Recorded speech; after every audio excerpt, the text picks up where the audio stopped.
En esta lección vamos a practicar el decir las horas. Observa la fotografía de la derecha, es de un reloj de Cesio.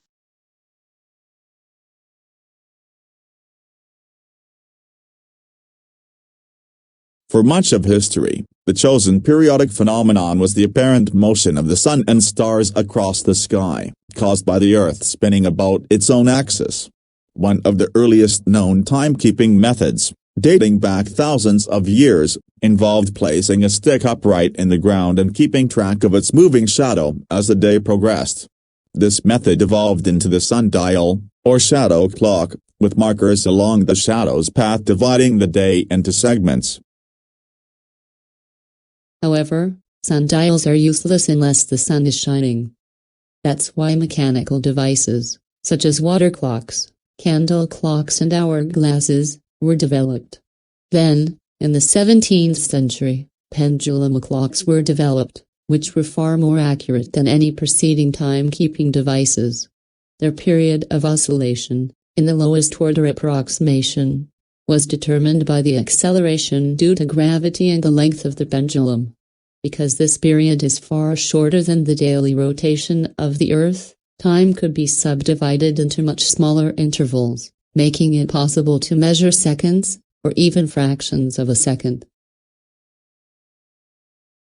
The measurement of time of day can be traced back to the Egyptians and Babylonians, who used sundials to approximate the time of day and the movement of celestial bodies to identify changing seasons. In effect, the rate of the Earth's rotation was the standard against which they devised a time scale. The painstaking measurements they made over decades formed the basis for the calendar we use today and provided us with the system we still use to describe time of day. The Egyptians divided the day into two 12-hour periods, and used large obelisks to track the movement of the sun. They also developed water clocks, which were probably first used in the precinct of Amun-Re, and later outside Egypt as well.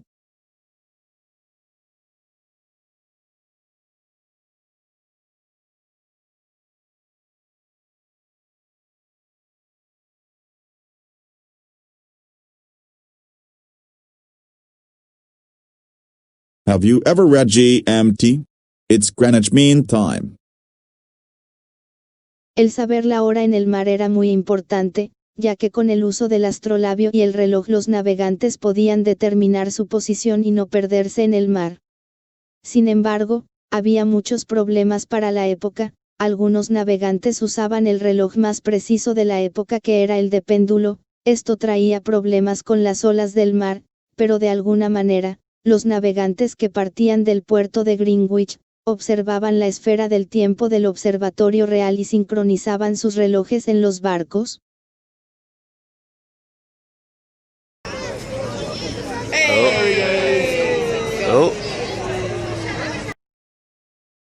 En esta lección vamos a practicar el decir las horas. Observa la fotografía de la derecha, es de un reloj de Cesio.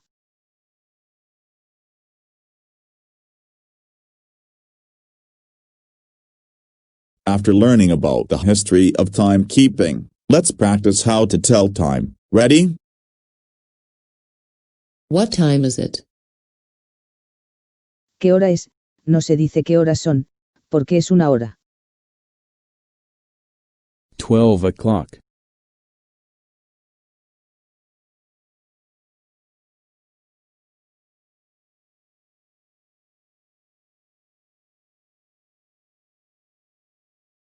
Why do we say o'clock? It's to distinguish the fact that one was referencing a clock's time, rather than something like a sundial. As early as the 14th century one would say something like, "It is 6 of the clock," which later got slurred down to 6 o'clock sometime around the 16th or 17th centuries. You can also say, "It's 12 on the dot," or "It's 12 o'clock sharp." What time is it? It's 5 past 11.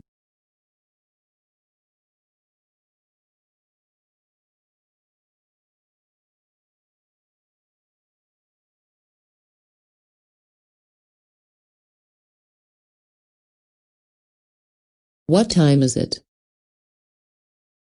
It's 10 past 11.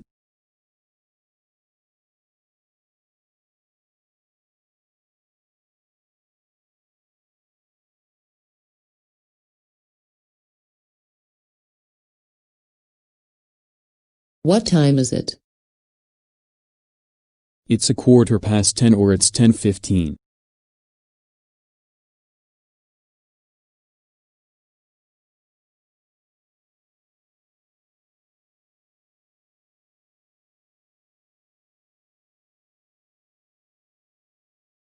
What time is it? It's 20 past 3 or it's 3:20.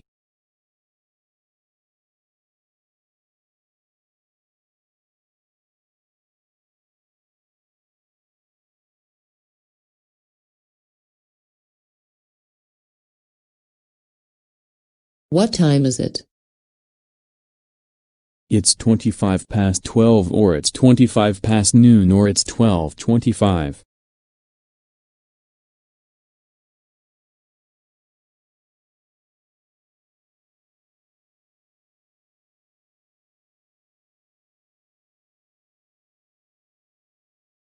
What time is it? It's 4:30 or it's 4:30 or it's 4:30.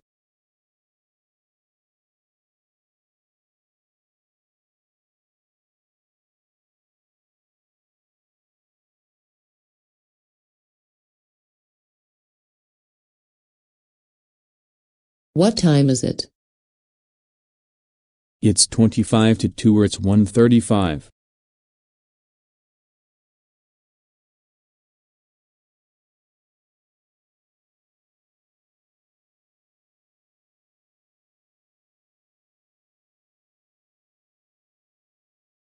What time is it?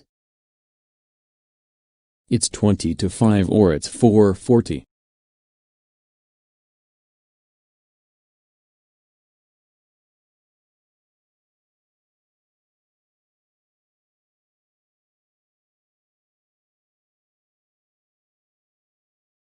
What time is it?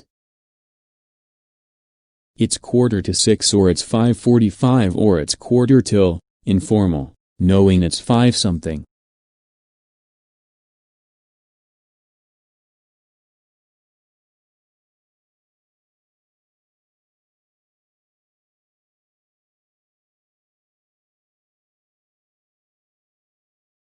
La última forma de decir la hora es sabiendo que son las 5 y algo, decimos te veo al cuarto. What time is it? It's 10 to 7 or it's 10 before 7.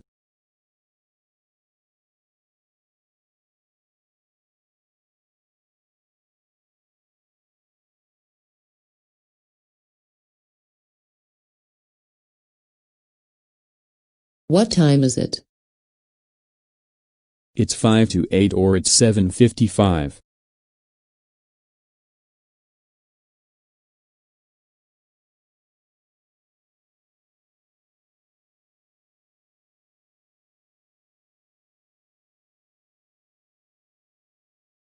What time is it? It's 9 o'clock.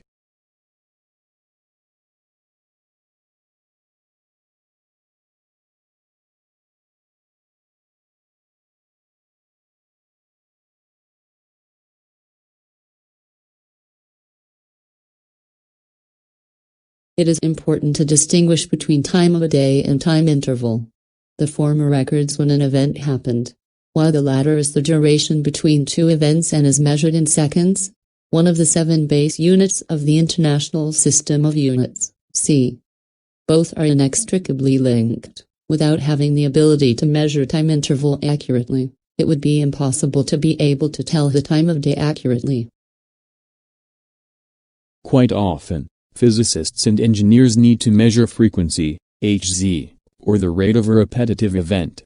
As time interval and frequency are closely related, each being the reciprocal of the other, similar measurement systems and standards are used for both.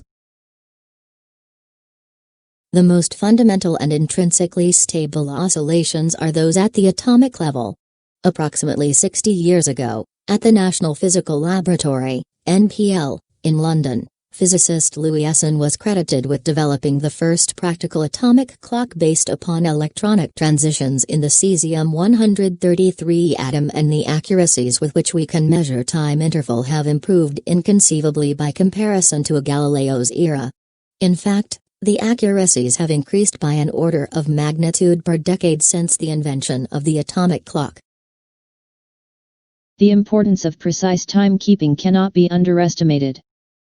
Applications dependent upon it include telecommunications, which require networks to be synchronized precisely, global positioning system, GPS, satellite navigation systems, which rely on time-stamped signals to provide us with a precise location of a GPS receiver, and time-stamping of financial transactions in the banking sector, etc.